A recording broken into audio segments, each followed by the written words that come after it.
A car pulls up to a charging station outside Shenzhen. 5 minutes later, it drives away with 400 kilometers of range, enough to reach the next province over without stopping again. No engine, no fuel pump, no exhaust. Just a plug, a countdown, and a number that shouldn't be possible yet.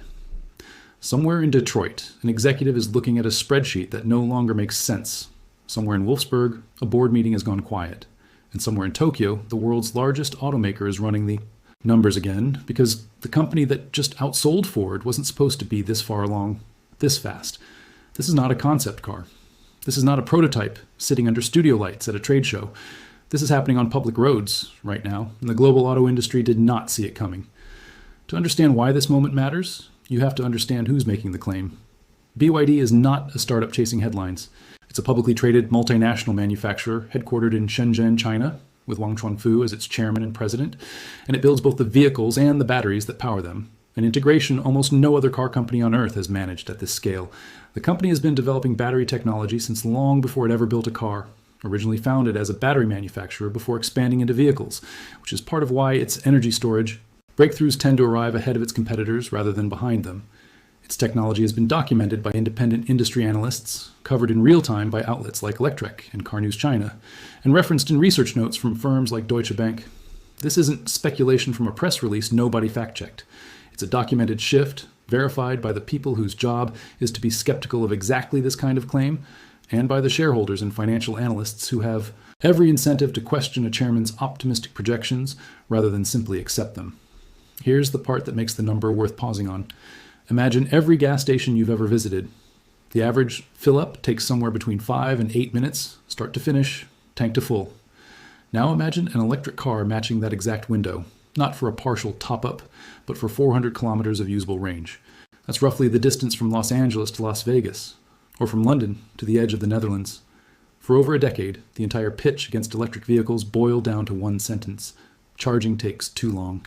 Automakers tried to answer it with bigger batteries, with more range per charge, with chargers that shaved a few extra minutes off the wait. BYD's answer wasn't to make that wait a little shorter. It was to erase the comparison entirely. By matching the psychological benchmark, drivers already know by heart the time it takes to fill a tank of gas. The engineering underneath that number is where the story actually starts. In March of 2025, BYD unveiled something called the Super E platform, and at its core sits a 1,000-volt architecture, the first of its kind built for mass-produced passenger vehicles.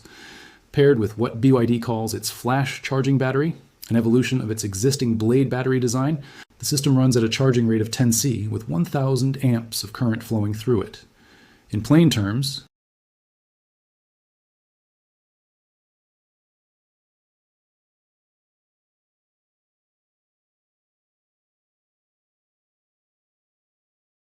at 30,000 RPM, a figure BYD's senior vice president Luo Hongbin said at the launch event would meaningfully boost both acceleration and efficiency. None of this stayed on a slide deck. It rolled out first in the Han L and Tang L, vehicles that entered official pre-sales in China within weeks of the announcement. Now here's the part that connects the technology to the infrastructure it needed.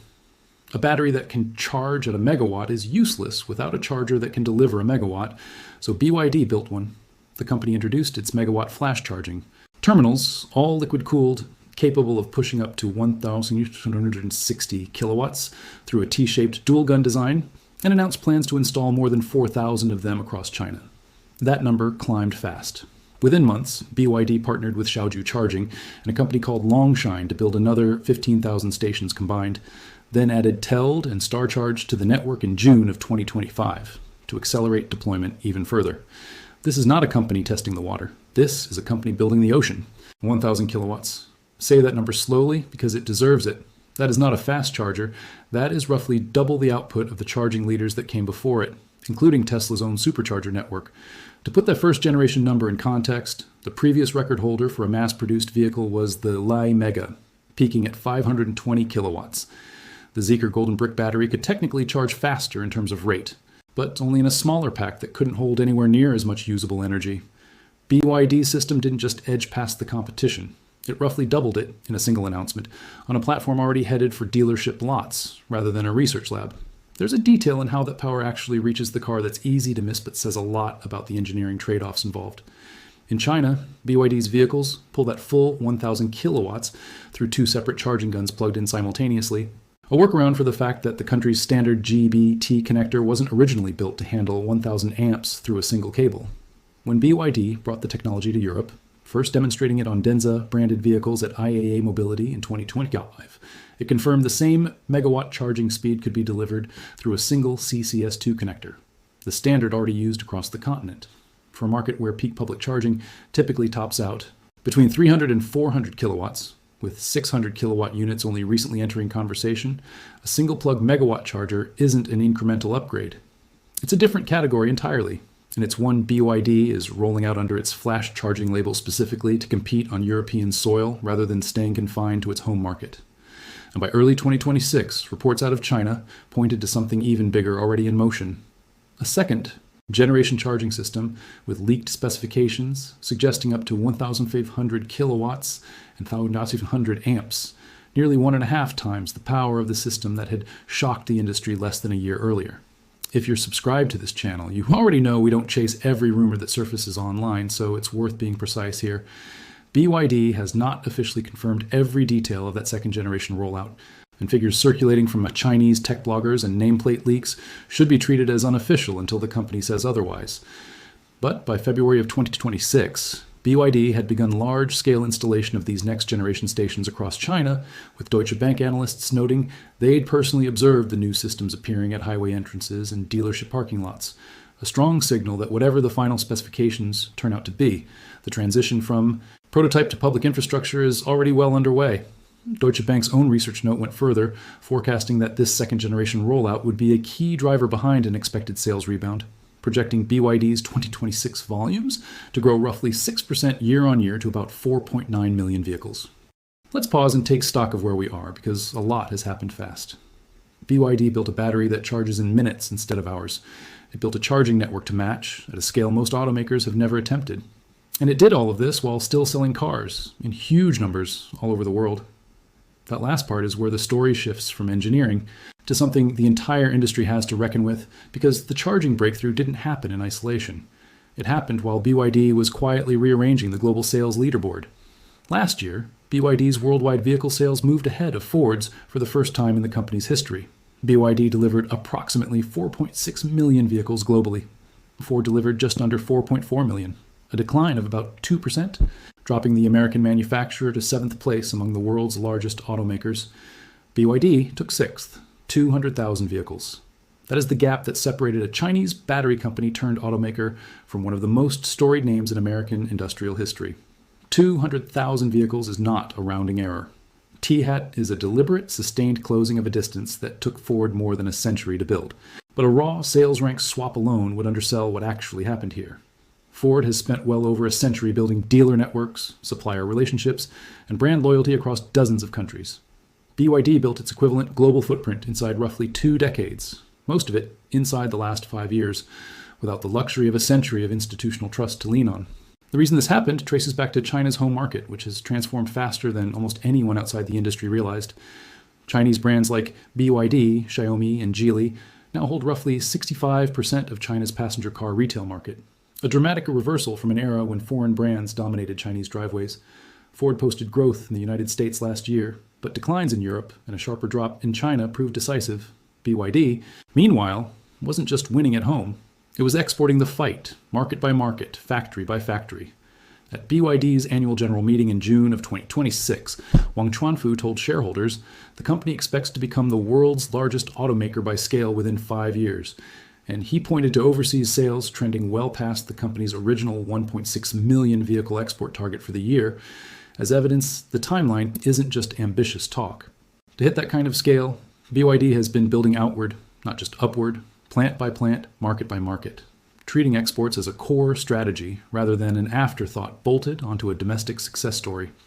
New passenger vehicle production is underway in Szeged, Hungary, a project first confirmed back in December of 2023, and now materializing into an actual manufacturing foothold inside the European Union itself, one that helps BYD sidestep some of the tariff exposure that comes with shipping every vehicle from China.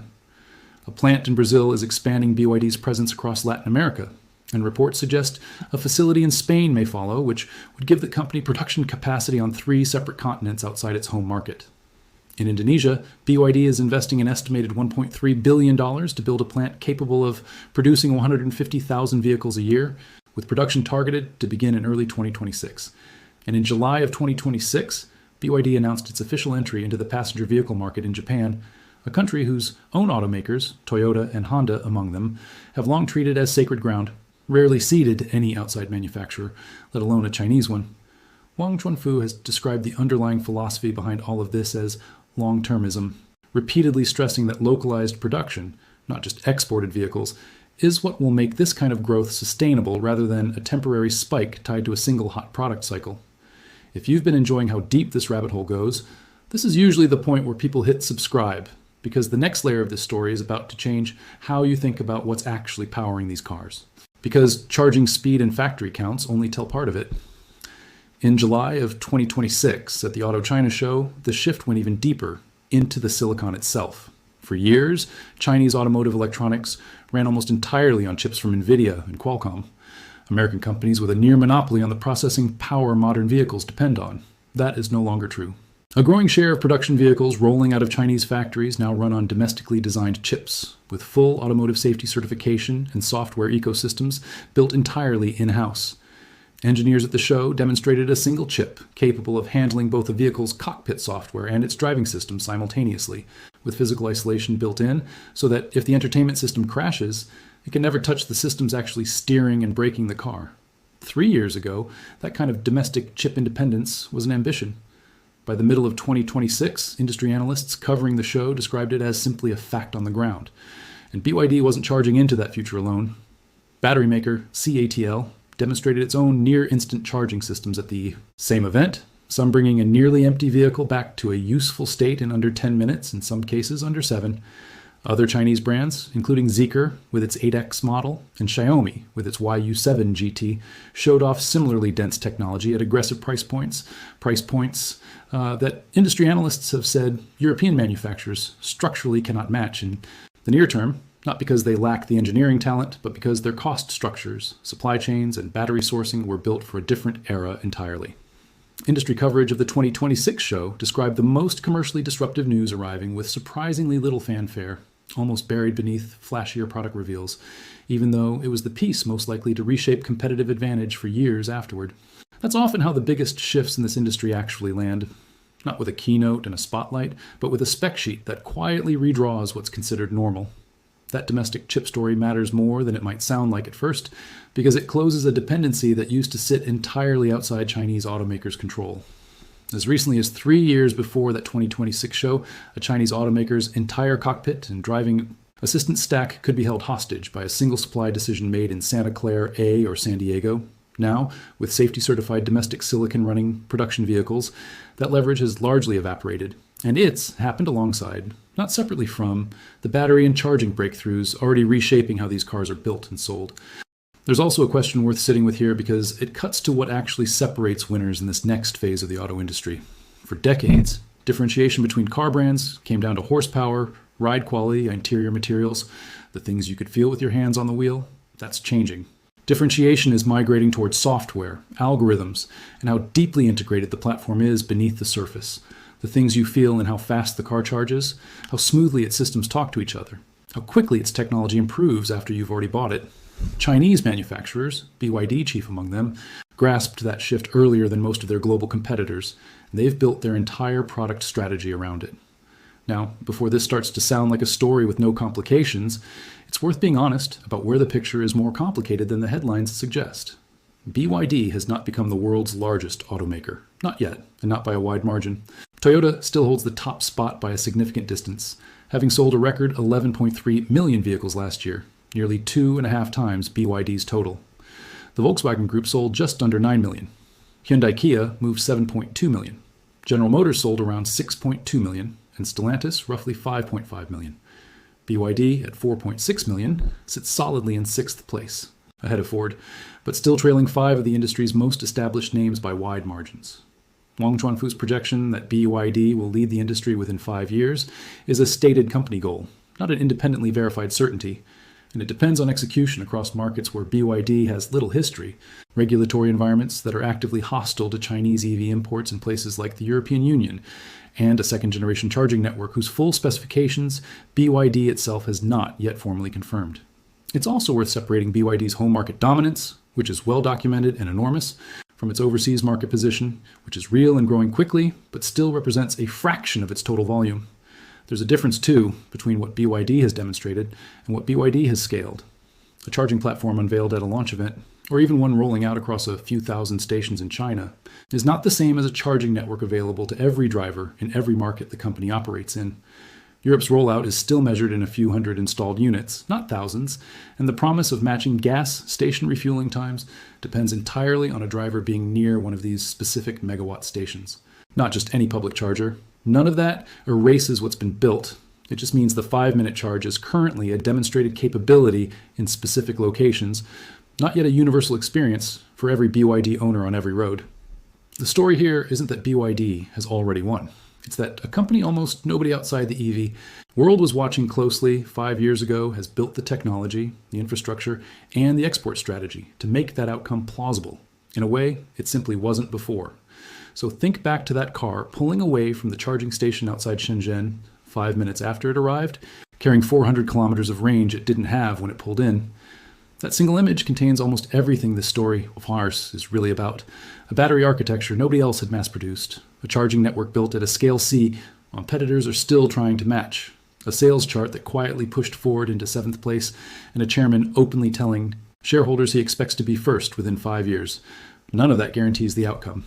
Toyota isn't going anywhere, and the road from 6th to 1st runs through more regulatory fights, more factories, and more unproven technology than any single announcement can settle.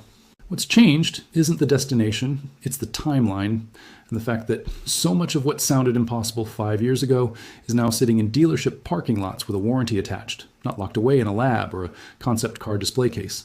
The old story about Chinese automakers was that they were fast followers, capable of copying Western engineering at a lower price, but rarely setting the pace themselves.